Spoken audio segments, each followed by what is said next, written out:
exploring Gandhiji's life and works, a new initiation. We have with us a very eminent professor, Dr. William Bhaskaran. If you see, he has completed his MSc in peacemaking, MA in GT, and PhD with 30 years of experience in Gandhigram University. And his specialization are peace studies, Gandhian thought, conflict resolution, Shanti Sena, and counseling. And Gandhian thoughts, if you see, there are only 4 words that are 4 pillars of Gandhian thoughts, which are truth, non-violence, Sarvodaya, and Satyagraha. So if you see these 4 words, if you follow these actual things, we can live very peacefully in this life. So instead of aiming for so many things, peace is at the most what we want at the end of our life. So following Gandhian thoughts will be a good practice that will give us a very good life in future. So to enlighten us on this Gandhian thoughts, we have our Professor William Bhaskaran sir. We are very happy to welcome you, sir, on behalf of D.K.M College for Women. Thank you. Thank you. And I congratulate the Department of History for arranging such a wonderful program. I thank Father Chinnaparaj for helping us, for helping the department to arrange this program. And everybody is at home now. Let us have a very fruitful days, fruitful thinking, so that it will help us when we start our work again. So happy webinar. Thank you. Thank you, dear madam, for your wonderful words. May I now call upon Dr. A. Amridavalli, Coordinator, Head of the Department of History, to welcome the gathering and introduce the speaker of the day. Yes. Good morning. Good morning on behalf of PG and Research Department of History, the management, principal, staff and students of D.K.M College. It is my pleasure to extend a gracious welcome filled with desires, hopes and peace beyond share to what is going on to be a great webinar exploring Gandhiji's life and works, a new initiation, one we have been planning and waiting for. I'm deeply honored to welcome our guest speaker, Professor Dr. William Bhaskaran sir, who accepted to share his immense knowledge on Gandhian studies with us. We welcome you, sir. So it is my Thank you, madam. Yes, thank you, sir. It is my pleasant duty to welcome our college secretary, Mr. V. Maninadan sir, and our college president, Dr. T. Shivkumar, and all the press members to this webinar. And I'm pleased to welcome our principal ma'am, Dr. P. N. Sudha, who is behind us in every other activities of our college and who is supporting us in every other way. Good morning and welcome you, ma'am. I'm greatly indebted to Father Sagayaraj, Vice Principal Don Bosco School, who is helping us from day one to organize this webinar. I welcome you, Father. I welcome the organizing committee members, Father Chinnaparaj, research scholar, Zarina Begum, and my department staff members, and my college staff members, and my students for this webinar. I appreciate you, as many of you would have made a huge effort to join us today, and I offer a warm welcome to all the participants to this webinar. So I welcome one and all who are present here. Let us have a nice webinar session today. Now, let me tell a few words about the resource person. I am honored to introduce our guest speaker, Professor N. William Bhaskaran sir, who is served in Gandhigram Rural University from 1984 onwards. Still now he is serving. He has 36 years of rich experience in Gandhian studies. I have to thank on this occasion Sister Hilaria Saundari and Professor Ravichandran sir, who helped us by introducing such a renowned academician to us. Professor William is the head of the Department of Gandhian Studies and he is also Dean for School of Social Sciences. He has served as a syndicate member, a Senate member for the Gandhigram Rural University. He has 10 PhD scholars to his credit 21 research article papers. He has visited many international universities. Few I'd like to mention: Queen's University, University of Toronto, McMaster University, Hamilton, Charlton University, Canada, in the year 2018. He has also delivered lectures about Gandhi and his thought in Kuala Lumpur, Malaysia. He has visited Sri Lanka, Indonesia, UK, France, Germany, Italy, Belgium, Netherlands, Switzerland. So, Sir has many laurels to his credit. So, we are very grateful. Our college is very grateful, and the members of the webinar team are very grateful to have you as a resource person, sir. On behalf of everyone, I welcome you once again for this session. Thank you, sir. Thank you, dear participants. Again, I humbly request you, please mute your audio and video after joining for better streaming experience of the webinar. Please, I request Prakash Shinde sir, please mute your video, and Venkateshwara Reddy sir, please mute your video. Tirupati Gujanti, please mute your video, please, so that you can have a better experience of our webinar. Please mute your video. Prakash Shinde sir, please sir, can you help us by muting your video? Here we go. May I now invite the resource person of this webinar, Professor M. William Bhaskaran, Professor, Center for Gandhian Studies and Dean, School of Social Sciences, Gandhigram Rural Institute, Deemed University, Gandhigram, Dindigul, to take over the session. Thank you. Thank you, everyone of you on the other side. Respected Board of Principal, Professor Abhidhavali, the head of the Department of History, and friends, it is my pleasure to join you today through a webinar to make my presentation on the topic, Exploring Gandhiji's Life and Works, a New Initiation. Before I go to subject directly, let me introduce the topic to you to make you to understand clearly what it means. Probably it may help you to understand the choice of the topic and its importance. I have designed this presentation under three headings. One is how to explore Gandhi. Second is why we have to explore Gandhi. And third is what to explore from it. Then maybe finally we can discuss the relevance of exploring Gandhi today. What is exploring Gandhi? Gandhiji means to me. Exploration means to become familiar with or investigate or to analyze Gandhiji's life and works. Most of us, our understanding about Gandhiji was mainly drawn from the historical lessons of our school books, popular articles written by many, and lectures, popular lectures they listened, and commentaries made by his followers and critics. Some of us might not have time to read him so dearly and deeply because of our preoccupation with other items of work and interests. Today, this may be a new initiation or beginning to explore his life and works and their relevance from new perspective. What? How to explore? How to explore Gandhi is an important thing. To understand Gandhi, we have to do certain things. And we should remove certain things from our mind. Maybe the challenges before us in exploring Gandhi is our culture and tradition. That's one. Second thing is, present world, we don't read much.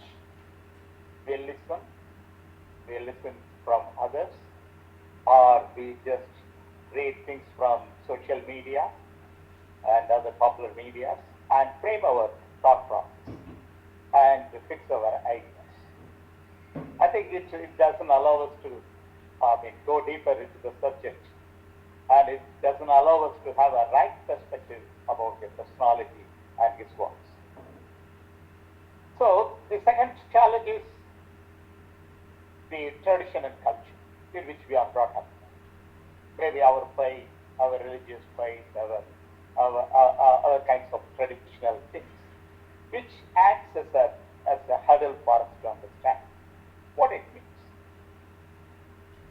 In our thinking process or in our understanding process, we have a binary approach.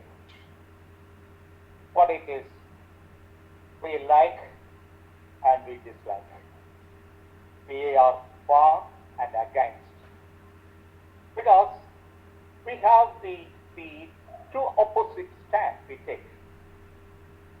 We believe someone and we don't believe somebody. And we like somebody and we do not like somebody. And we call someone as good and others bad. I think the same formula has applied to Gandhi also. I think the present well from my experience, I have come across many condemn Gandhi, criticize Gandhi, as if Gandhi is backward in his time, thinking and in his work.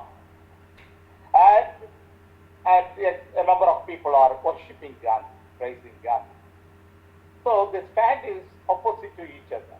Some people are worshipping him, some people are criticizing him and condemning him, and certainly we can say Gandhi fashion is order of the day. If you criticize Gandhi, it is considered as a kind of a great intellectual act. I think all these things are acting as a big barrier in understanding the real personality of Gandhi. So I think we have to give up this approach. I think this comes out of our tradition and belief, as I told you, because if you look at Mahabharata or Ramayana, in which characters are depicted like this. So one represents good and another represents bad. So these kinds of things, even in the present day, the TV series, you can see that. I think the characters are mainly based on the binary approach. The villain and the hero. The hero does everything good and villain does all bad things. I think this is the way we try to look at Gandhi.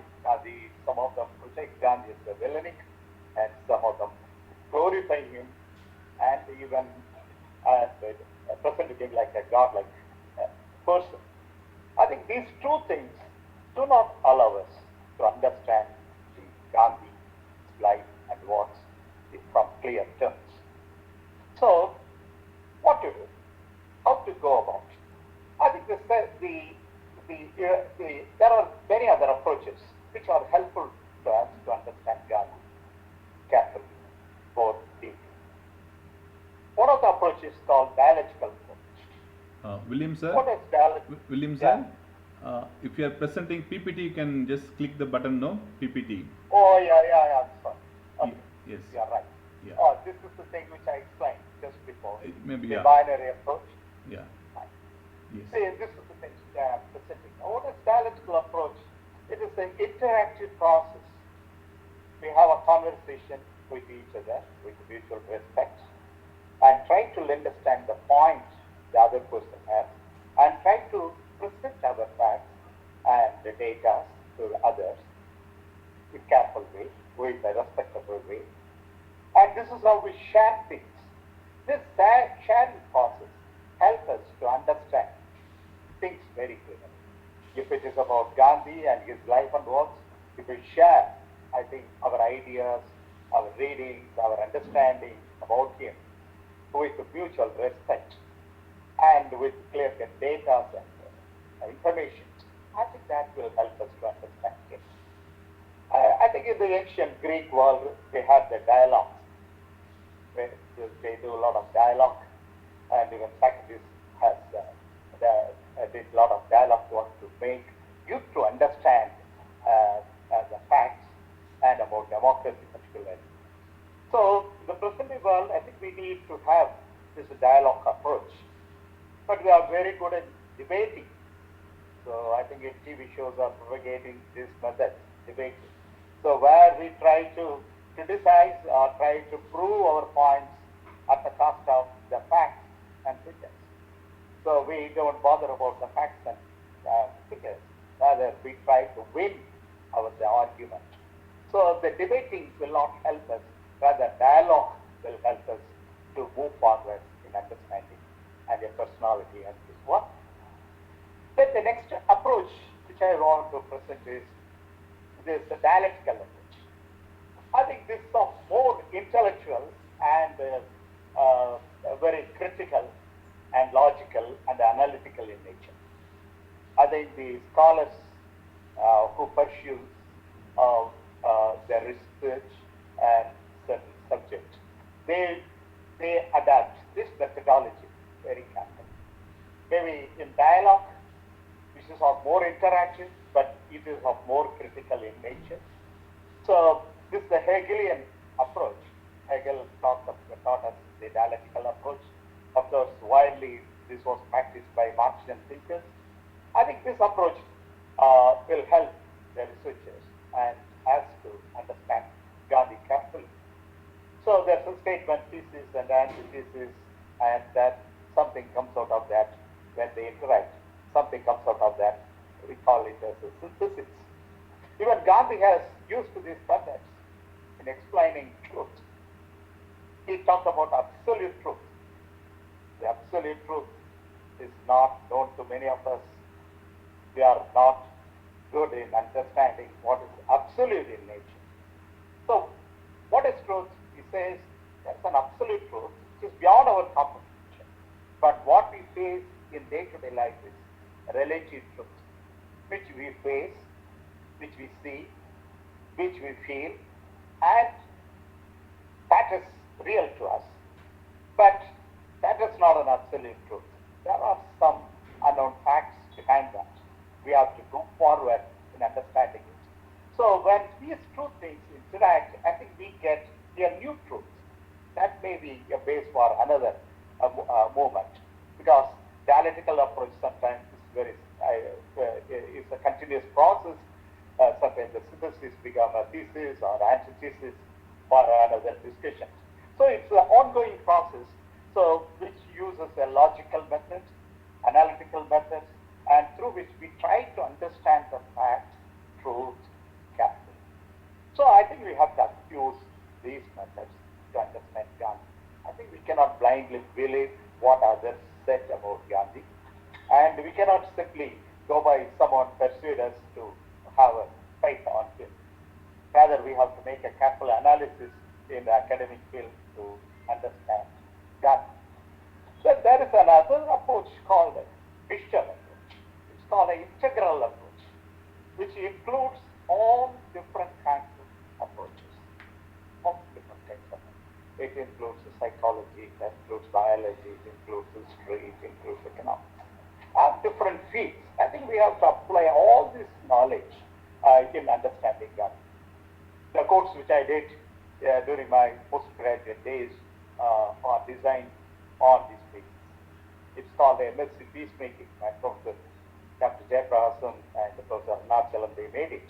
It's an interdisciplinary approach, so we try to learn things from different disciplines. So this is one of the attempts to understand Gandhi. So it's called an integral approach. So wish to be the power to see the truth without attempting fitting into any mold. I think we cannot fit the knowledge and information to our own desires and things or interests. So it is beyond that. We have to make it explore. I mean, we should explore in a more integral way. So Gandhi had this approach and a comprehensive view on many things. So when he designed his struggles, when he takes certain policies, ideas, and he was considering different aspects of life and trying to frame his ideas and strategies accordingly. Therefore, this method will help us. I think it may be difficult for us to have an integral view. I think one of the philosophers, Campbell, has has extensively talked about this integral approach and how this will help us to overcome some of the present day issues. So these are the certain approaches, I think, which you have to adapt to understand Gandhi in a right perspective. The next topic which I want to present is, what are the other difficulties we face today? So, particularly the younger generation, they have a certain limitation. They face certain limitation in understanding Gandhi in a right perspective. One is their reading habits, as I told you before. We don't read much. We don't read literatures, books, and articles, though they are plenty in numbers. I think we don't find time to do that. I think we are very much preoccupied with the other media or other gadgets. So that's the problem. So the second aspect is, sometimes the present generation do not have much ideology. So one of the socialists call the present generation as a non-ideological generation. They have a limited understanding about human history and philosophy. So they don't spend much time on it. Sometimes our education needs to think history doesn't help us. Some people call it as a dead subject, history. I think Santiana, the philosopher, said, those who forget the history are condemned to repeat it. So I think learning history and philosophy of life is very important to move forward in developing this civilization. I think to understand Gandhi also it is very important. The historical background, the philosophy behind which Gandhi worked is very important. So without that, we cannot understand Gandhi in the right perspective. The second point which I want to emphasize is, you are very much immersed, in the present generation is immersed in three aspects, which is widely discussed by Buddhist, Zen Buddhist. They say addiction, aversion, delusion. These are the three things which do not allow us to move towards real knowledge. I think the same thing is applicable to understanding Gandhi also. We are so much addicted to gadgets. We are very much addicted to alcohol and substances, sometimes money, power, and many other things. All, but we don't prefer to have the important things for our life, which helps us, which shapes our life. So these kinds of addiction never are.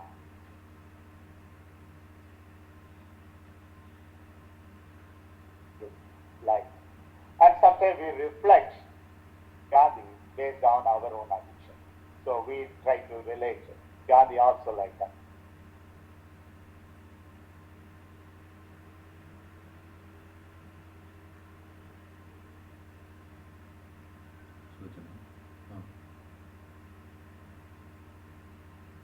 இல்லை நான் ரெடியாக தான் இருக்கிறேன், just waiting வந்து.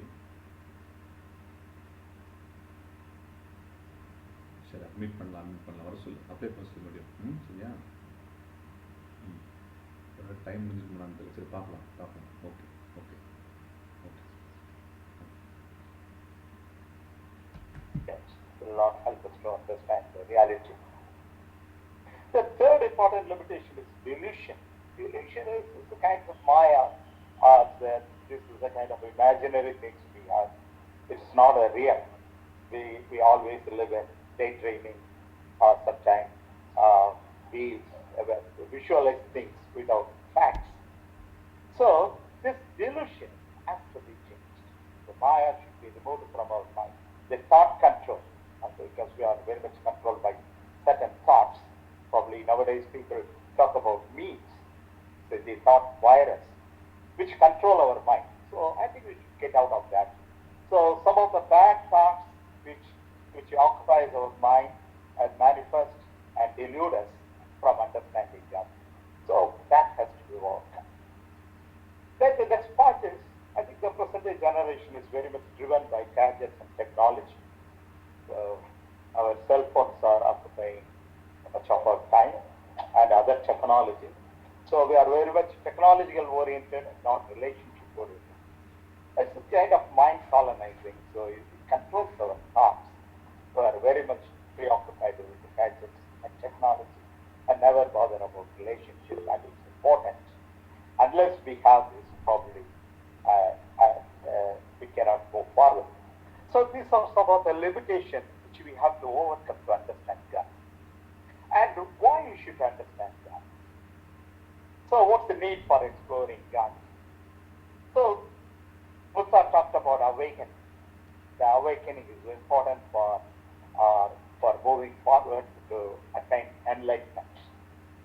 And Gandhi also very much believed in this. Gandhi very much talked about individual awakening.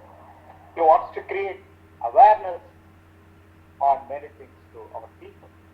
He wants to create awareness on sanitation, on food, and on democracy, against violence, and many things. He wants to create awareness.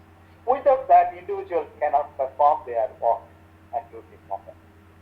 So he wanted to awaken people. So reading Awakening will help us to move forward. And as Gandhi said, the great awakening in the life of single individual can change the destiny of the nation and also the destiny of humankind. So individual awakening brings transformations, not only in our life, it also brings in our society.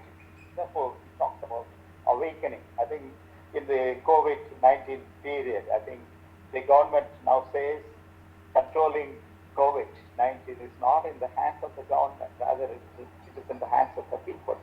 And in the hands of the people means the greatest awakening is important about the lethality of this virus. So I think we have to understand this. So greatest awakening is important. And this awakening helps us to become what we want to become. So I think in our Indian philosophy we have a concept called Tattva. It means you'll become what you want to become. So if you want to become something, if you want to be a good citizen, if you want to become a good individual, I think we should be aware of certain things. What are these certain things? The certain things about the individuals and which acts as a role model to us. So Gandhi, if you want Gandhi as a role model to us, I think we should have an awareness about him, we should understand him. Then only we can pursue him carefully and to have a transformation in our life. And our individual transformation will bring, I think, drastic social changes. And the other issue I want to present today is, I think the humanity is facing so many issues which needs Gandhian alternative. Because Gandhi encountered all these issues and he worked on this. The major issues which we are facing today are these. What is poverty?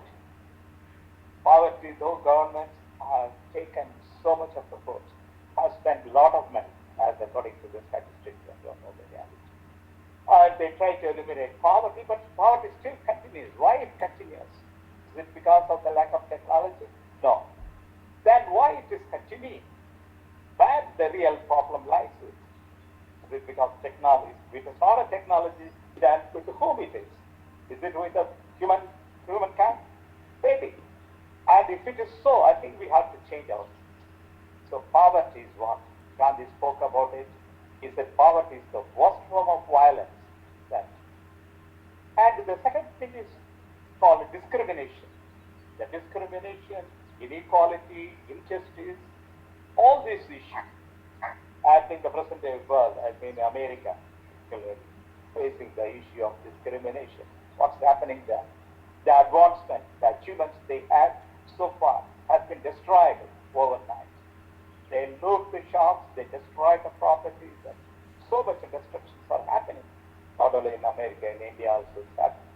So I think we should understand the issue, how to solve this discrimination. And Gandhi works against discrimination right from his early days. So he was in South Africa, he was against black. When he was young, he was against untouchability. Then when he get into India, he was against untouchability and other forms of discrimination. women's inequality, and maybe the tribal people. There are so many issues which we encounter. Then the third aspect is called ignorance. So we are in a elitist world, so we call ourselves it.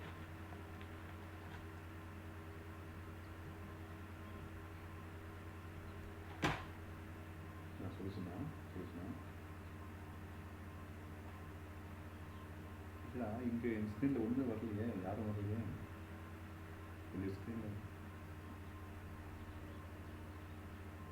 அதான் இந்த ஸ்க்ரீனில் ஒன்றுமே வரல. It looks very plain. அது ஒரு வேலை என்னன்றீங்க. உங்கள் ஸ்க்ரீனில் வந்துச்சுன்னா கண்டிப்பாக ஓப்பன் பண்ணுவாங்க. இங்கே இந்த ஸ்க்ரீன்லேயே வரல, அந்த மாதிரி உள்ளே வரதில்லை.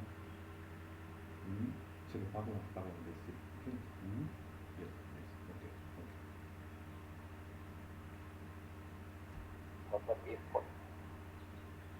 I think ignorance causes many superstitions and other kinds of issues. And the next issue is called war, violence and war. The present world is facing so much of violence and war. Violence is considered as an important weapon to settle our conflicts, and war at the international level, youths. And I think many of the Middle East countries are destroyed because of the war. I think we are also very much distressed. Our economy is in bad shape because we are all the time facing problems in our borders with Pakistan or in our borders with China. We are always having problems that forces us to spend so much on military. So, one of the Pope said, the war need not destroy us, rather the amount we spend on war will destroy us. So I think Gandhi faced two major wars happened during his time, World War I and II. Of course, when he was in South Africa, he involved himself in a non-combatant role in some of the wars like the Dutch War or Boer War, Jewelry War, like that. So he knows what is war. He has seen the war and he conducted the war, and he wanted to develop alternative to war in his philosophy. Then environmental issues. I think today most of us use Gandhiji's dictum as a caption for fighting against the environmental issues, and Gandhi very much for preserving nature, and which needs more understanding about Gandhi. So these are some of the things why we should read or know about Gandhi. Now let us move into the what to explore from Gandhi. So what are the things we have to explore Gandhi to understand it, or to have a comprehensive idea, view about the Gandhi. So Gandhiji had many places. So Gandhiji did so much of work. His involvement in different activities. He involved in multifarious activities. He developed ideas simultaneously, concepts, and he worked with many people. So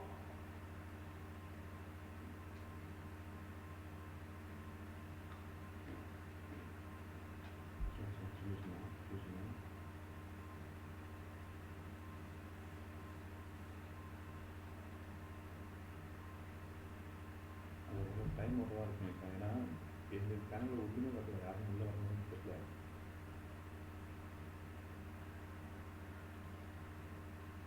சரி அதான் எங்கள் channel யாரும் வரலச்சுன்னா okay வந்து நான் update பண்ணுறேன். கண்டிப்பாக இந்த video யாரும் வரல.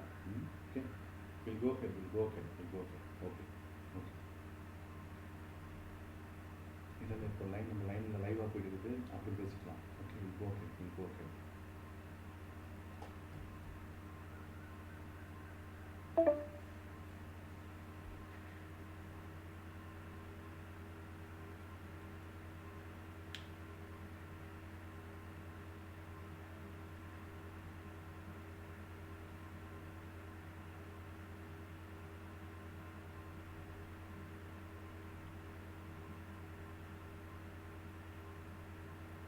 their experiences. We don't share it with others. But Gandhi, I think he shared many of these This may help us how to handle some of the hurt feelings or the good feelings we had in our lives. And the next aspect is experiments. Gandhi did so much of the experiments, social experiments. And he tried to shape some of the strategies and methods we used against injustice, against evil. So the experiment has to be carefully understood and analyzed. Then the lifestyle he adopted. Gandhi was a loincloth. He was very simple. And what made him to follow this simple life? What is the significance of simple life? When he is afford to spend so much, or when he afford to have so much of comfort, why he preferred simple life? I think we should learn to think about it. And what made him to do that? Is it because of his interest to identify with the poor people, or does it have a deeper meaning? So we should know this.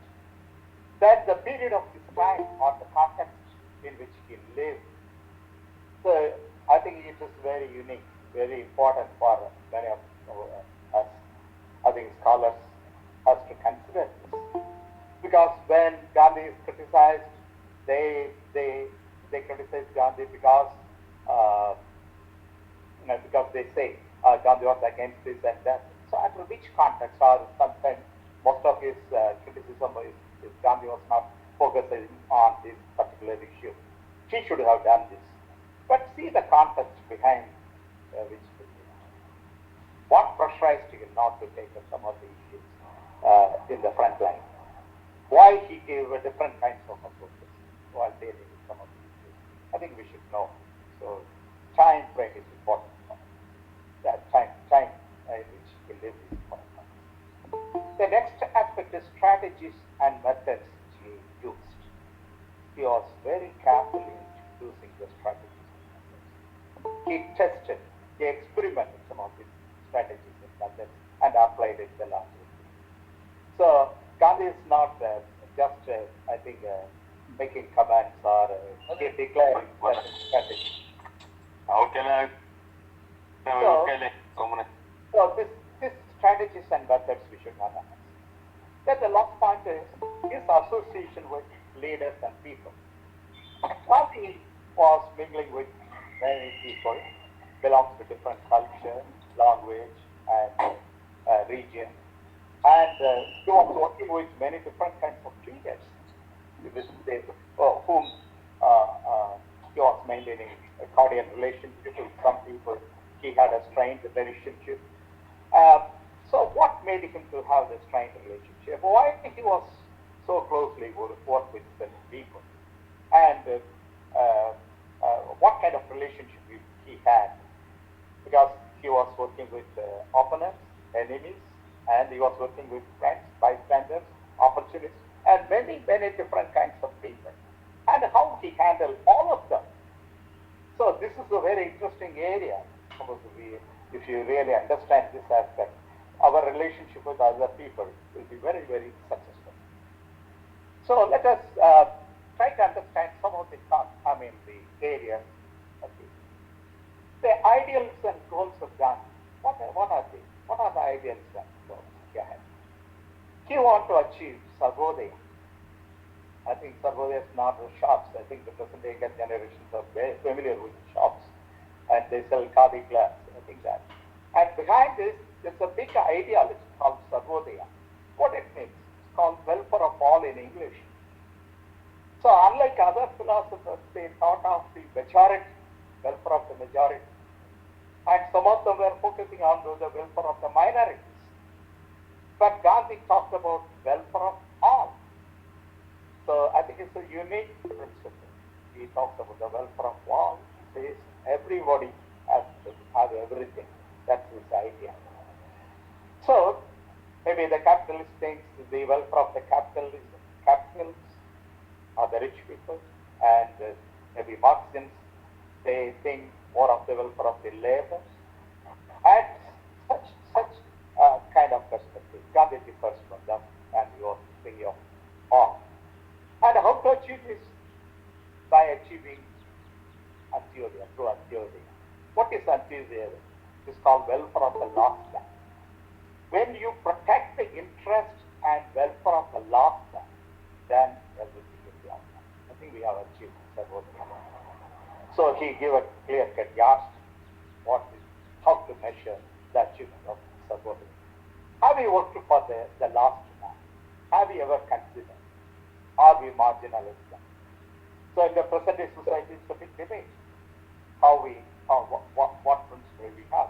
Still, we believe in the welfare of the majority, not only in politics, in economics, and in other social, in all other fields. We think of the majority, not thinking of the minority people.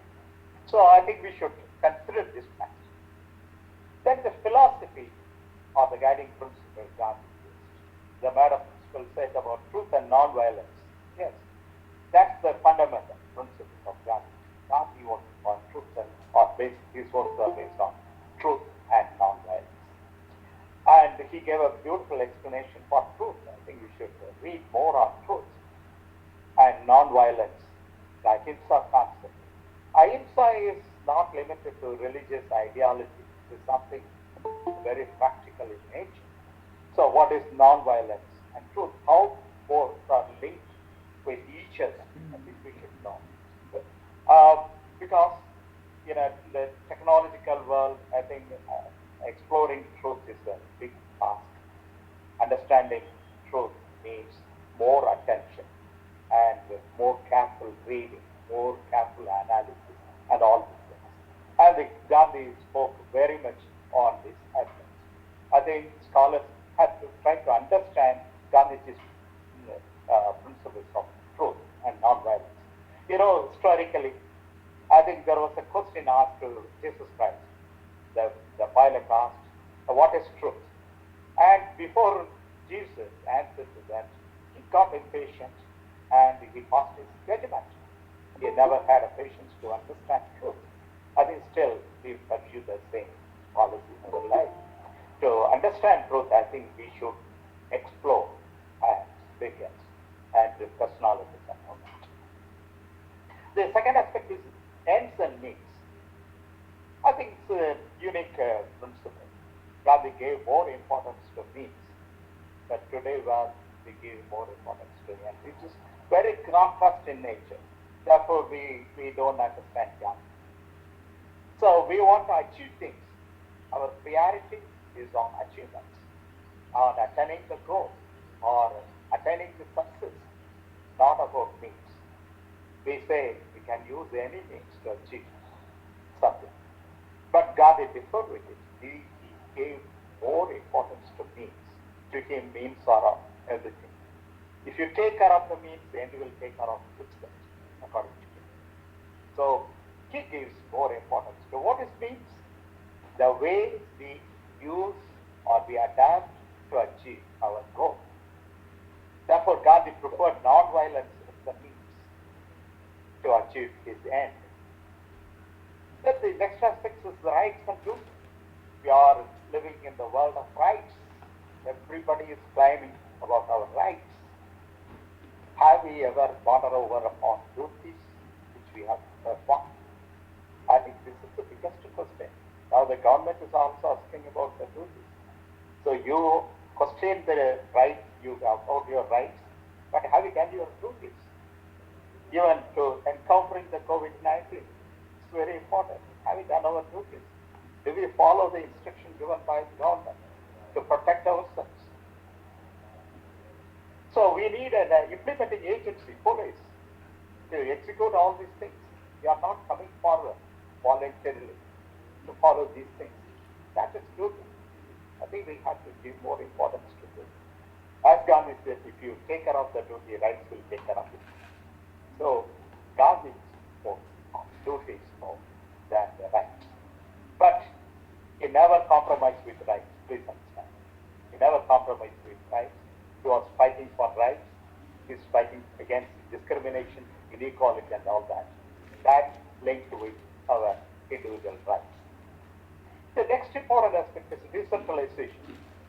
So we live in the world of centralization. I think now the present day world is very much centralizing the power. The government is centralizing the power. So I think it's not a good trend, centralization.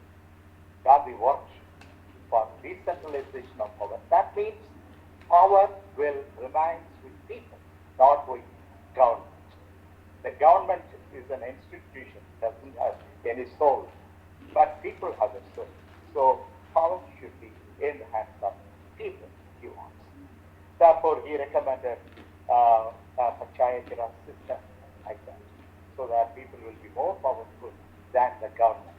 Because the government is an agency which should work for people, not for work for itself. Then the last aspect is this ethics and values.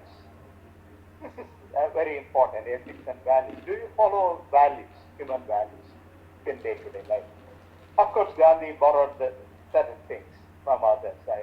I think the sources are extremely different to explore. And he popularized this. He talked about 7 deadly sins. He said he asked people to avoid these deadly sins. Probably you may be familiar with this. He said we should avoid the sins like wealth without work, pleasure without conscience, science without humanity, knowledge without character, politics without principle, commerce without morality, worship without sacrifice. Take these sins and make an analysis. Do we follow things in a right perspective? Do we follow? Then we can clearly measure ourselves how much we follow ethics and values in our personal life and in our public life. I think we should give more importance to this area to understand that. Then the exposures and the experiences he had. Gandhi had a variety of exposures and experiences. I think it's very interesting to know this. Exposures, when he was young, he got married, and when he was young, he had an exposure on religion because Gandhiji's father had friends from many different religions. They used to visit to him and discuss about religion. Gandhi was sitting near to his father, nursing him, and listened to their conversation and try to understand what they speak and try to understand the importance of different religions. Therefore, he was unable to hate any other religion. This is very important. How much exposure we provide or we have in our life, how much exposure we provide to our children and to our students. This is an important area to we have to talk about. That the experience-wise, he recorded all his experiences. If you read his autobiography, you can come across many of these aspects. His experiences, his feelings, his views, his ideas, his emotions, his reactions. You can see. And Gandhi faced humiliation on many occasions. Maybe in South Africa, he faced humiliation. He was thrown out of the tribe. And because so far he was very proud that he was a lawyer, studied in London. But all these things are over. Overnight in South Africa, in the Mattisburg railway station, he was thrown out. And he had so many questions in his mind. He recorded all these things. And what he did, he never became a reactionary. Rather, he was very responsible in his action because he experienced this humiliation. He accepted this humiliation and tried to address the humiliation. What is the source of the humiliation? And how to solve this kind of humiliation? And he was facing many humiliating experiences in South Africa. He was thrown out of the coach. He was insulted in the court. He was kicked up from the road. And many occasions he was attacked physically. And how he faced it. Gandhi never became a revolutionary, violent revolutionary, just because he was attacked. Rather, he was very responsible. So, understanding his experience is very, very important to us. Maybe you can take a topic on this, maybe pursue the PhD. Then the next aspect is experiments. Gandhi consciously did many experiments to understand the depth of the issue and the importance of it, and to try to find an alternative to this. Maybe his Satyagraha. It's become later a very successful thing. Nowadays, many scholars are working on his idea of Satyagraha. Professor G. Sharp in America is no more. And he worked on this field and identified nearly 198 methods of Satyagraha provided in this world before Gandhi and after Gandhi. So he said these methods, if you carefully read, these methods can be more helpful in fighting against injustice. So I think this experiment, Gandhi, before launching Satyagraha, he experimented at a different level. First at the individual level he did, then at the limited level, then at the larger level. Maybe in India at the larger level he did. Then, so experiments are very important. He not only conducted experiments on Satyagraha, he conducted experiments on many things, like in economics, Khadi, Charkha is an experiment. He did the experiments on food, and he experimented on some of the controversial things which may pursue in later days. It is too early. Without reading Gandhi properly, don't try to judge based on this experiment. So this is the experiment on sex and what is sexual life. I think it's an important thing. I think many scholars have worked on it. One of the psychologists, Erik Erikson, has made an in-depth study on this experiment and came out with a book. I think you should carefully read this. So experiments are very important to pursue. Then the lifestyle. Gandhi adopted lifestyle of simple. Simply for that he is conducted. And Sachin called him a half-naked fakir, and he condemned him. But that never deterred him. He took it as a joke. So when he met the king, he was telling that His Highness is wearing clothes for me also. He was making a joke. He never condemned or he was never feel defeat or feel inferior about his clothing, his simple life. He preferred that life. The simple life was not thrusted upon him. Rather, he made a choice. He preferred to live simply. I think that's very important. Therefore, he has nothing to lose in this world. That gave him enough courage to face mighty affair. He was not afraid of anybody. His fear was completely vanished because he adopted simple life. And his life was so natural. So that's important. But his views and ideas were so great. He think of the misery of so many people in the world. How to redress them. How to remove the poverty. How to remove the ignorance. How to bring sense to people. So that's what is the idea. How to remove discrimination and all that. So his lifestyle is important. I think in the present day world we are very much consumeristic in nature. We never mind about others, rather we consume so much. And where from we consume? We consume things from the country whom we treat as opponent or enemy. I think that's a contradictory policy. We call them as an enemy, but we consume the product of theirs. And therefore, we make them rich and we become poor. I think we should understand this concept very carefully. I think we cannot make someone as our enemy. But if we adopt simple life, the things which are available to our surroundings are more than enough to us to lead a happy and joyful life. At the period of time, the context in which he lived. So the context is very important, as I told you earlier.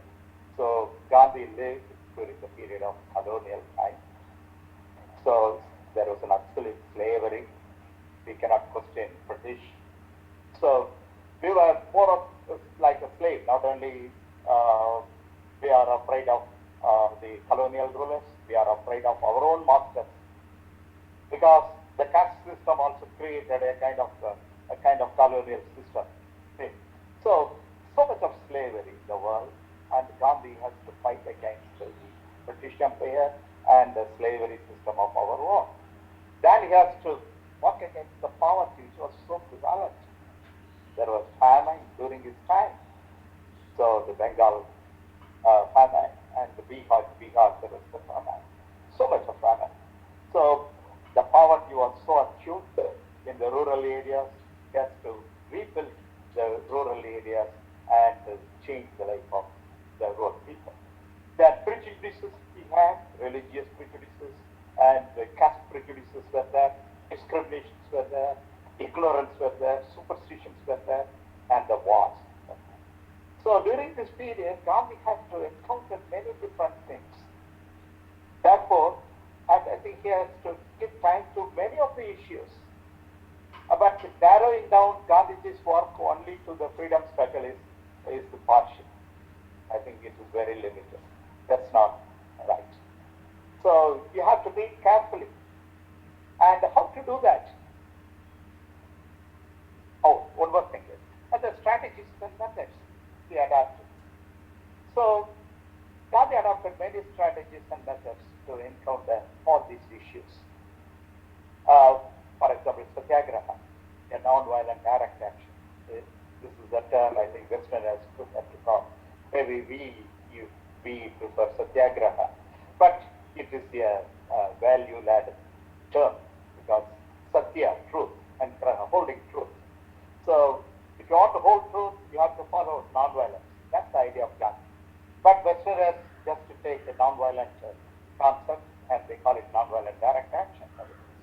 So Satyagraha Gandhi adapted very carefully. As I told you, he made many experiments at the individual level and the limited level and the larger level.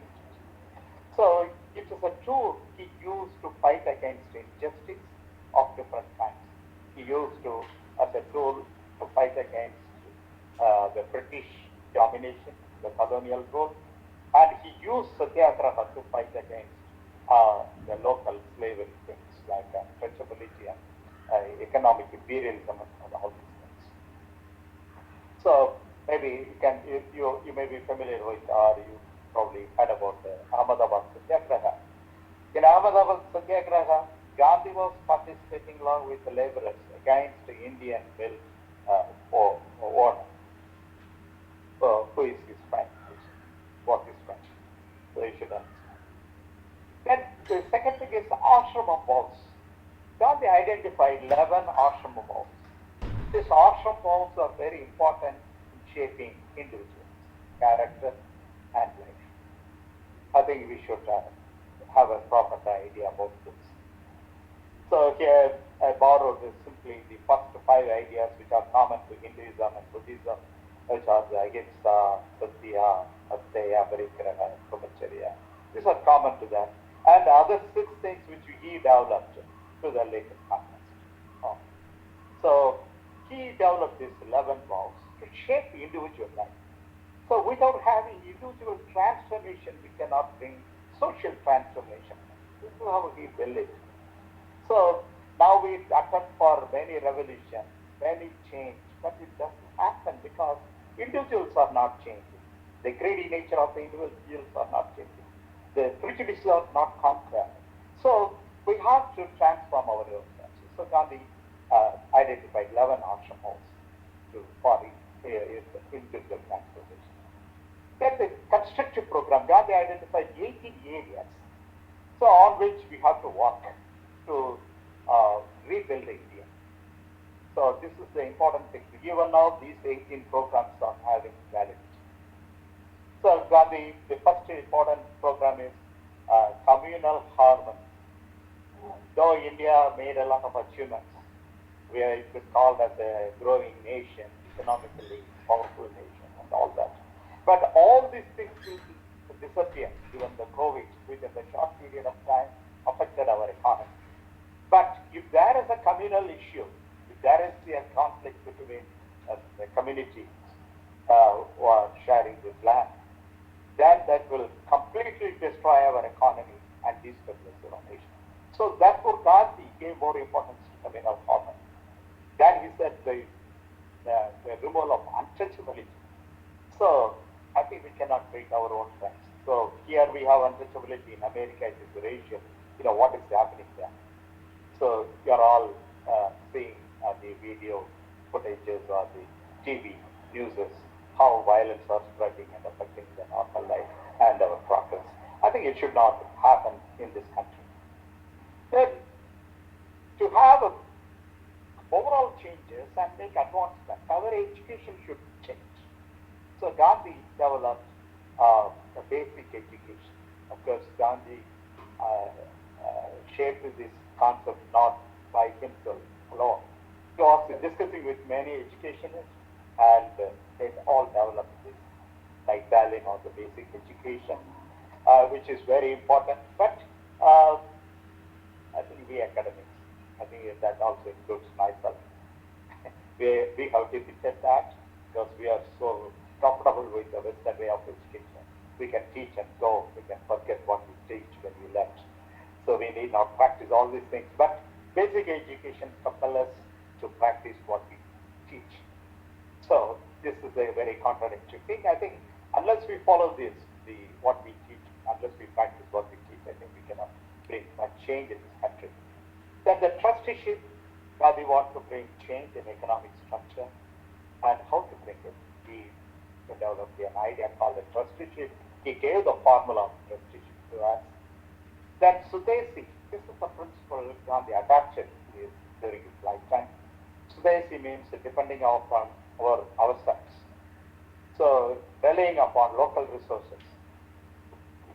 Sudesi doesn't mean hating the products of others. Please understand. Not taking the products of others, but relying upon ourselves, depending upon ourselves. Depending upon ourselves means we depend on our neighbor, the neighbor depend upon ourselves. It is a face-to-face relationship, and the resources which are available at the local levels are very much useful. We need not import things from outside, which involves so much of transportation, so much of energy, so much of money, and all that. So Gandhi believed in Sudesi. I think this concept is very important today. But in the world of globalization, I think how we are going to take it up carefully. Now government also propagating the idea of Sudesi. I think that needs proper understanding, proper interpretation. Then Swaraj, self-rule. So Swaraj, the rule, self-rule starts from individual to the larger community at the national level. So without ruling ourselves, how are you going to rule the country? How are you going to rule the people? So this is an important question Gandhi put forth, and he worked on it. Then Panchayati Raj, we talked about. I think Swaraj is an art concept, Panchayati Raj is a model which we developed and which we have to follow. And Shanti Sena, this is an important concept. Many of you may not be familiar with this idea. Shanti Sena means peace brigade. So we have Gandhi believed in order to replace police and military system, we need a non-violent army, non-violent force. Because the present day world, the violent forces are considered as important to maintain peace. They are antithetic. By using violence, how are you going to maintain peace? So if you want to have a peace, we have to work for peace. So we need people who are trying to, in peace work, has to do this job. So what is happening in the United States is the excessiveness of the policeman killed the innocent person, maybe innocent or whatever it may be. So he killed a person because this is the kind of training they had in American police system. When they arrest, they use all their physical forces against the opponent. So that killed him in this case. So now America demands for change in their policing. They want to bring changes. So I think we also need our own policemen use excessive amount of violence against our own people. The people are fighting for the policemen, but the policemen are using violence on them. So this is something very, very paradoxical and opposite. So I think we should understand. So we should read about the Shanti Sena, and we should develop them. We should work for it. Right. Then the last thing is we should try to understand his association with peace. Gandhi had had to work with many different kinds of people. So he was working with the leaders, and many of the leaders were foreign educated like Gandhi. They studied in London, some of them studied in America, and they had a greater exposure on the principles of democracy and freedom, and Gandhi has to work with them. But Gandhi emerged as a unique and the great leader. Why? We should explore. We cannot equate the way sometimes some of the scholars, even sometimes the government also make an attempt that they try to equate other leaders with Gandhi. Other leaders have also contributed equally to the freedom. But Gandhi had a unique place in this. I think we should understand. So, Gandhi different from other people for various reasons. I think this has to be understood. And Gandhi had many friends, loyalists, workers, colleagues, critics, opponents, enemies, rulers, administrators, and the followers, opportunists, bystanders. Bystanders are the people who observe what's happening. They are in big numbers. They don't have any attachment for anything.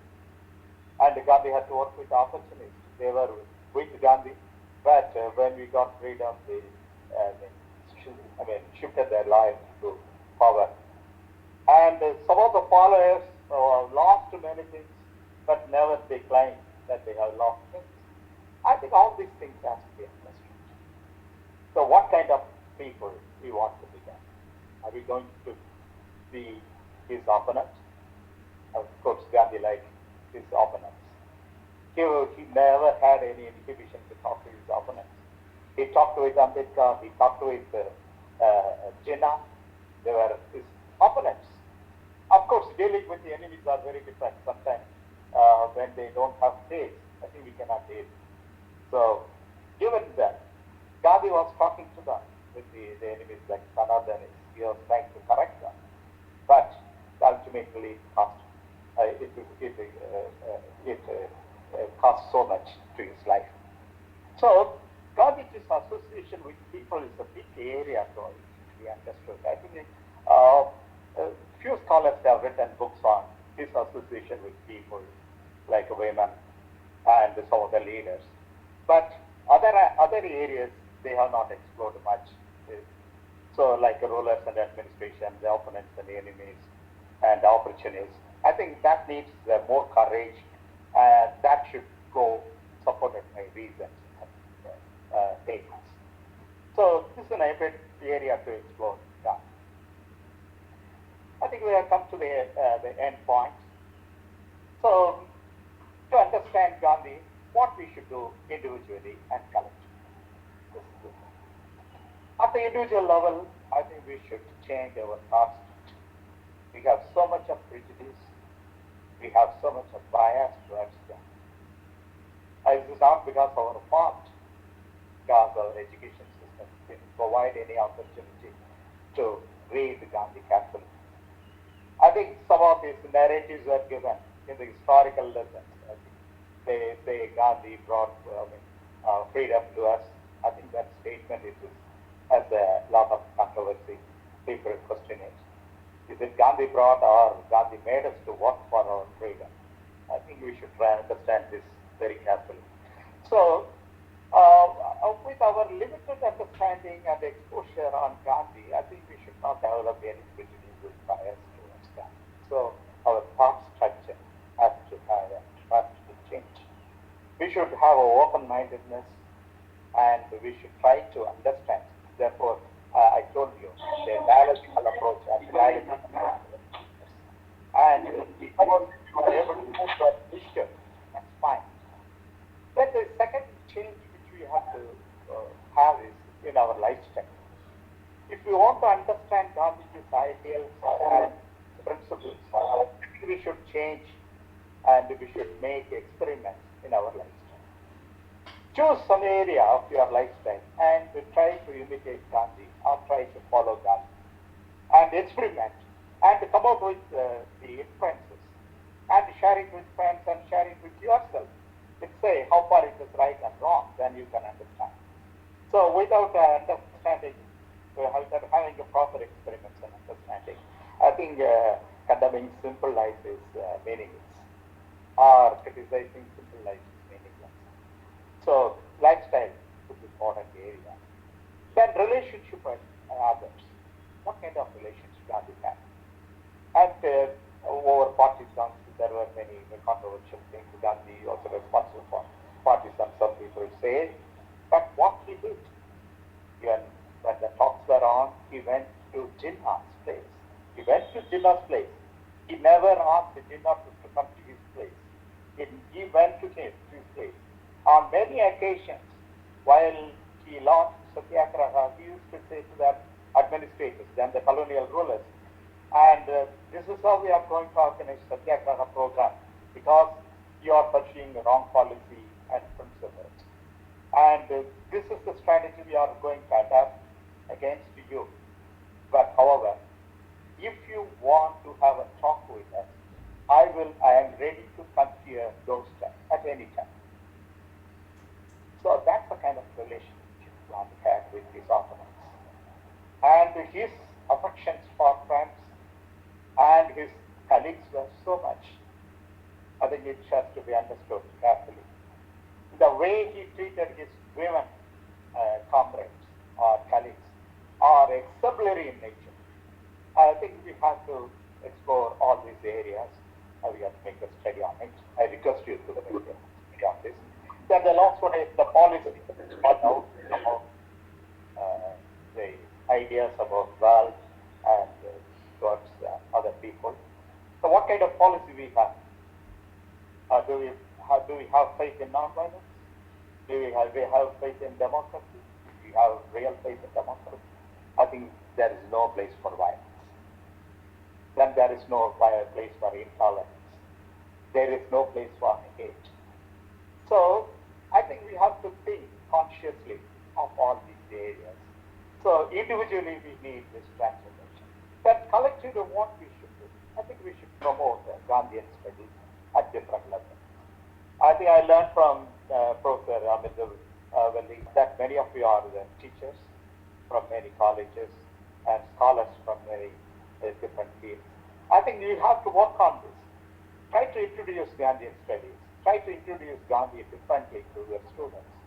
Or integrate Gandhian ideals and principles, his experiments and the strategies, methods in your lectures to your students, so that they will have an idea that there are alternatives to violence, alternatives to centralization, alternatives to many of the issues we are confronting.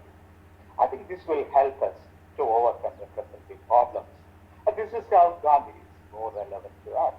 I think these strategies are very important. I think some of the universities are having Gandhian thought courses. Suppose if you need some help, I think you can contact us.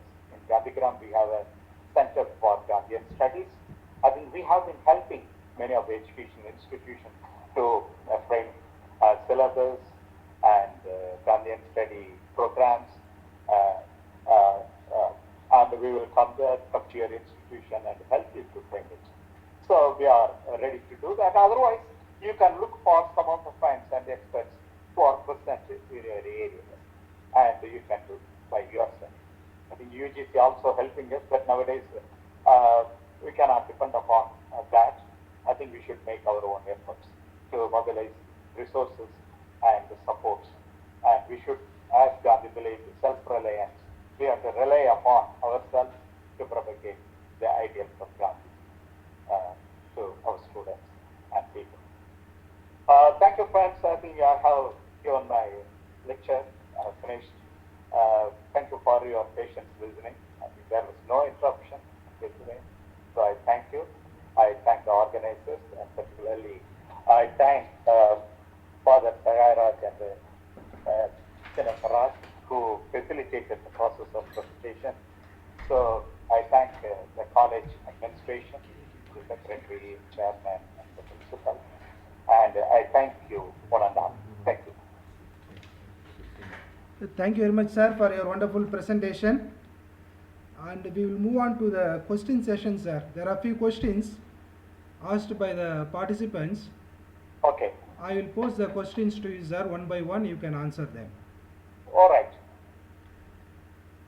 First question, sir. What is the relevance of the philosophy of Gandhi, especially in maintaining social health during this COVID-19 period? How the people can understand his Gandhi philosophy about social health? Very interesting. Really a good question. I appreciate this question. Of course, I have made this point to speak. See, Gandhi faced many epidemics during his life. When he was in South Africa, he faced the issue of plague. And again, when he came to India, again he faced the issue, same issue. And again, the major issues of malaria. Then there was another epidemic called Spanish flu. Gandhi also suffered with that. So again, he faced it. And he mobilized his friends and community against these issues. And he was trying to create a kind of awareness among people how to be hygienic. He was teaching to public about the public health and sanitation. And if you read Gandhi carefully, I think he has spent so much of time on these issues. He developed the toilets, that water toilets. Nowadays it's not popular because we moved to Western toilets. And these toilets, Gandhi himself shaped some of these toilets. And with these toilets, you can use very little water, but it will be very hygienic. That kind of thing. In our university, we have a department called Department of Sanitation, where we have these models. And we were propagating these ideas to the public. So Gandhiji did many works on public health. I think his experiments on facing a Spanish flu or the epidemic called plague or the malaria are very helpful today. And what kind of awareness he created. Even he got it risked himself. He went to the place and cleaned the area in Surat where the plague was there. So I think we have to have a careful reading. Maybe I think one of my friends is doing some work on it. We may try to publish this very soon. Gandhiji's works on public health and sanitation, particularly in the period of COVID-19. Yes. Thank you, sir. We have the next question. What is the relevance of Gandhi's ideology in contemporary society, sir? In contemporary society. What is the relevance of Gandhi? Yeah, contemporary society has many issues. So I think I have identified some of the issues, but there are so many issues. But now in Indian society, we have hate. Maybe a religious hate is there. Social discrimination there, untouchability in different forms are there. And there are many other issues. So poverty is there. Now during the COVID period, the migrant workers, migrant problems are there. Even Gandhi faced the migrant problem. Gandhi was accompanying a group of people to South Africa, and their ship was stopped in the port because there was a kind of malaria in India, so they were not allowed to get in. And the people in South Africa, the white people, they were opposing the migration of the Indian workers to South Africa. And how Gandhi faced that issues. I think all these things are there. So there are so many issues which we have. Suppose we are very specific about particular issues, I think we can answer very clear. But Gandhi tried to understand the social issues which are different in nature and try to address them. Therefore, I told you the constructive program. In constructive programs which he developed to address many of our social problems. The first problem is the program is a communal harmony to remove the religious differences and communal disturbances in the name of religion. Second is removal of untouchability. Untouchability is the biggest sin, Gandhi called it. It's sin against the man and God. So he said. So he wants to remove that. Then alcohol is the prohibition he was talking about. Then it is to achieve to remove economic exploitation. He introduced Khadi program, village industries program. Like many of the social issues he tried to address to remove poverty. all these issues. So Gandhi attempted many issues, therefore we consider Gandhi is very much relevant today. I think I remember the Einstein has spoken. Gandhiji is ahead of his time. Ahead of his time. I think Gandhi belongs to the future and the present and future. I think it is more relevant today than before. Thank you, sir. We will move on to the next question. It has got two parts, sir, this question. Yes. One is now we are in the COVID-19 situation. Government itself is asking us to have social distance. But generation by generation, our people are separated or discriminated by casteism. And if Gandhi is alive, whether he will accept this condition. At the same time, the second part is whether we can introduce this problem as short-term projects to eradicate caste discrimination for PG and research students. Whether Gandhi will accept this casteism as separation if he is alive. And the second part is whether we can introduce short-term projects to eradicate this casteism to PG and research students. Second part I am not clear. Maybe I try to answer the first one. The social distance in the period of COVID-19 is different from casteism. So I think we have to understand. COVID is a health issue. It is an epidemic that's been created by a virus.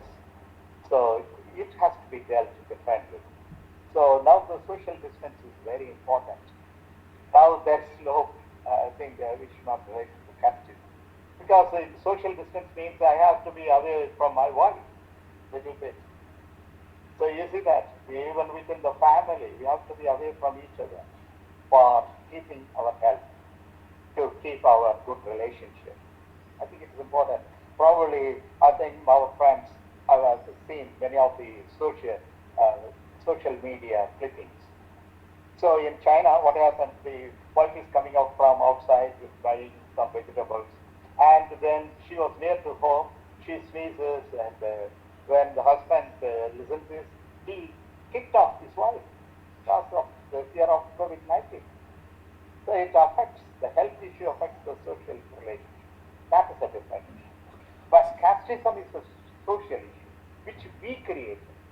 We created through many of our, through developing certain concepts, ideas, which could be easily changed. Thank you, sir. But we need more efforts. Please understand, we need more efforts. So that has to be changed through education, through proper understanding, by experimenting it. Even in America, you know that now there's a struggle against the racial discrimination. This was not fought by the black people alone. The white people joined them. The white and black jointly opposing the racial discrimination. I think this is the affected people, marginalized people, and the majority joined together in the fight against this kind of discrimination. This is AW. Thank you, sir. And the present question that I am going to ask you, I think that you already answered in the last PPT, the PowerPoint presentation that you showed. But anyway, I want to pose the question which is asked by the participant. How can we inculcate Gandhi's principles and practices in the present scenario and spread awareness about his values to present generation? Yeah, suppose it's a very, very important question. I have not answered it properly. Maybe I have touched upon it. Maybe I can, I make a self-introspection, my friend. How much I was successful in inculcating Gandhian values in students? How much I am successful? If I take an introspection, I think my answers will be little discouraging. Why? The period, the context in which we live is a little different. But this also provides enormous opportunity to teach the relevance of Gandhi to the present result. But our focuses are mainly on levitation, not on the opportunities to them. So I think we have to expand this opportunity. As I told you, I think we should set a model to others. Probably in our lectures, we can introduce to Gandhi and try to make them understand Gandhi without prejudice. There's so much of prejudice about Gandhi is his brother. So I think we try to make students to understand the importance of Gandhiji's values, ideas, experiments in a more scientific way. We should explain this, the importance in a scientific way, because the present day generation will not believe the philosophy which you taught. How important the social distance, maybe Gandhi, while he was fighting against the epidemics, he talked about social distance. Yeah. Now, how many of us know about it? When my friend shared this with me, I got to know that. Yes, I started reading again that portion of Gandhi, try to understand. So, I think this is how we have to interact with our students, try to inculcate the values. And as I told you, the seven deadly sins, seven deadly sins. I think it tells, while suppose about the education, and how much character it is, building in individuals. Without character, this education is dangerous. I think we will make many as against our society. So I think we have to be careful with Thank you, sir. There is one last question, sir. Yeah, right. And most of our people, around 70% of the people living in poverty, and Yeah. how come we can practice non-violence? For example, the Jallikattu season, we have seen how people were fighting for it. And since we are in more in poverty line, how can we practice this non-violence at this current scenario, sir? This is a wonderful question. You know, Gandhi practiced non-violence while we were under poverty. Please understand the context in which Gandhi lived. That time people were not wealthy, independent, free from slavery. That time they were having so much of poverty and illiteracy, and the Gandhi practiced. That time people had enormous faith in the leader, faith in his philosophy, just to imitate and follow. But we live in a different context. We live in the period of science. We question. We ask so much of questions, and our actions are based on reason. So I think now understanding non-violence is more important. Understanding non-violence is more important. So I think we have to propagate non-violence. We should create awareness about non-violence. So for example, what kind of programs we are showing to people? All TV serials, movies, violence, violence, violence. It should make people to believe that violence is the only solution. Have we made any movie on non-violence? Have we made any movie on non-violence or movies in which non-violence brings real transformation? Very few movies on that. There are few movies I know I have seen, I used even in my lectures. So I think that kind of efforts we should make.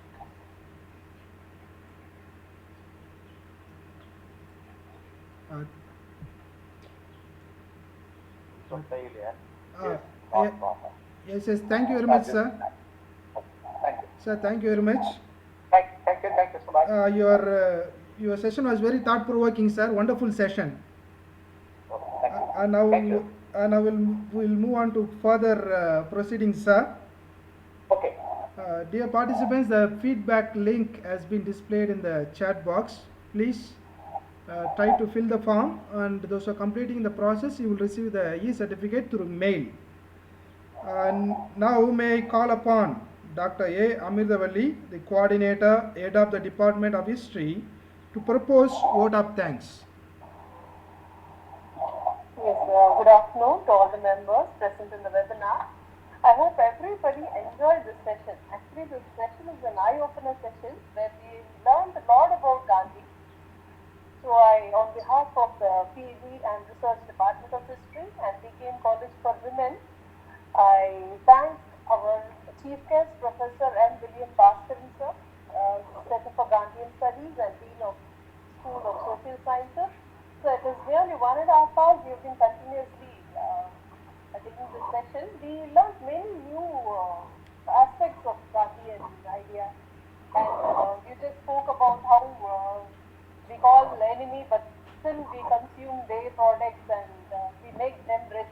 All these many, and we also spoke about the different about the debating will not help us, only the dialogue will help us. And we spoke about the absolute truth, which we don't follow, only we follow the relative truth and the integral approach, and how the younger generation, they don't much concentrate on reading. And we also spoke about how the younger generation is attracted towards the media. Spoke about the Zen philosophy, and we also spoke about how Gandhi was interested in individual awakening, how he concentrated on the individual. And when we teach, we just teach, that is, we don't go in depth. So now only we realize that how a lot of things we are unaware about Gandhi. So thank you very much, sir, for giving us a lot of information. We also spoke about the Sarvodaya, the welfare of all, that everyone should have everything. About the decentralization of the power and how the present government should work upon. We also spoke about the different types of slavery, casteism, and poverty, which is still in our society. Now we can understand how Gandhi would have struggled in his time to bring us out from the colonial rule. Though we are out from the colonial rule, but still we are being strangled in different types of societal problems, like slavery, communism, different social aspects we have been trying. So we thank you very much, sir, for giving us information, and we'll just follow you by we'll talk to the students and we'll try to introduce the Gandhian studies and lectures on Gandhi. So this actually, I have to tell you, this COVID-19 has made us to think about Gandhi. So Gandhi's sustainable development and Gandhi's dreams, how India should be specifically villages should be on their own. That is about the Swarajya, about the Panchayat Raj, and this first time about the Shanti Sena. Just hearing it's really nice thing. We also spoke about US, how it's the situation is going on there, how the police are attacking the public. So it's a wonderful idea about Shanti Sena. So let us practice ourselves about non-violence. So we try to practice some of the few ideals we have given us. Sir.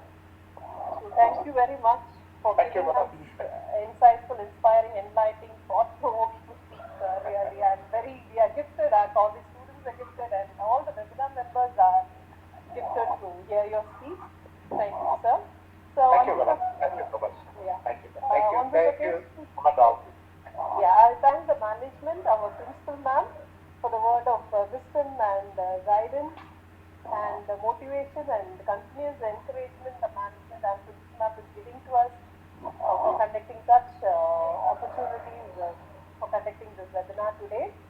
I also thank all the participants in this webinar, and I thank the voluntary team members who are behind the conduct of this webinar.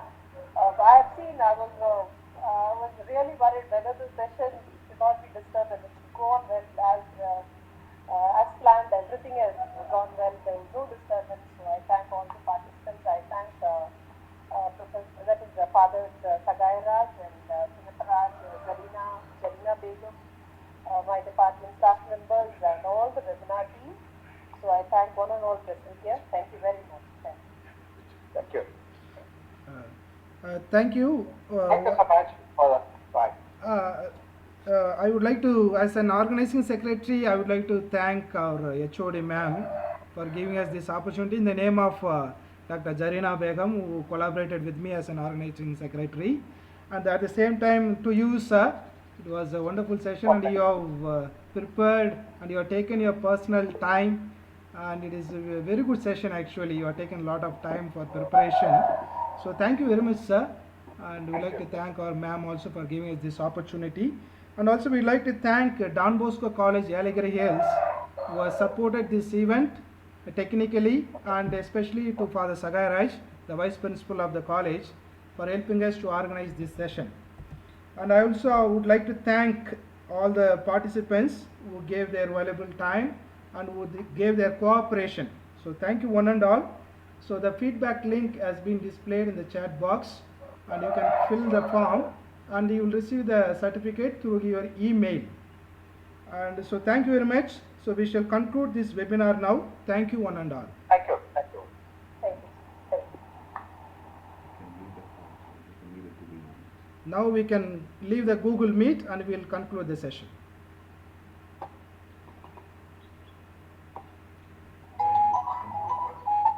Thank you, sir. Thank you, madam. Thank you. Thank you. Every one of you. Okay. Technical issues. Yeah, yeah.